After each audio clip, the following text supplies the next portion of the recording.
தோபித்து எழுதிய நற்செய்தி அதிகாரம் 9 இறைவசனம் 1 முதல் 6 முடிய. கடனை திரும்ப பெறுதல்.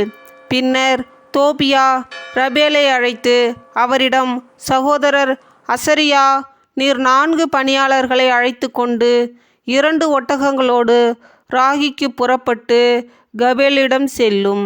அவரிடம் ஆவணத்தை கொடுத்து பணத்தை பெற்றுக்கொள்ளும். அவரையும் உம்முடன் திருமணத்திற்கு அழைத்து வாரும். என் தந்தை நாள்களை எண்ணிக்கொண்டிருப்பார் என்பது உமக்கு தெரியுமே.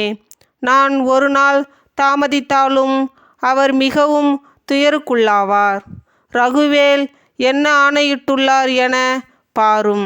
நான் அவருடைய ஆணையை மீற முடியுமா என்றார்.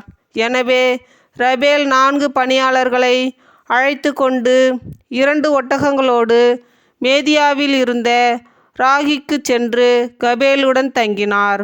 அவரிடம் ஆவணத்தை கொடுத்து தோபித்துடைய மகன் தோபியாவின் திருமணத்தை பற்றி கூறி திருமணத்திற்கு அவரை தோபியா அழைத்து வர சொன்னதாக உரைத்தார். கபேல் எழுந்து முத்திரையிட்ட பணப்பைகளை சரிபார்த்து எடுத்து வைத்தார்.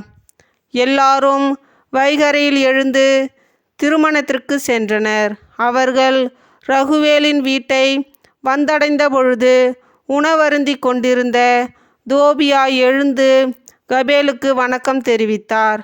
கபேல் மகிழ்ச்சி கண்ணீர் மல்க, நல்லவனே, சிறந்தவனே, நன்மையும் சிறப்பும் நேர்மையும் வல்லமையும் நிறைந்தவரின் மகனே, ஆண்டவர் உனக்கும் உன் மனைவிக்கும் அவருடைய பெற்றோருக்கும் வானக பேறுகளை வழங்குவாராக.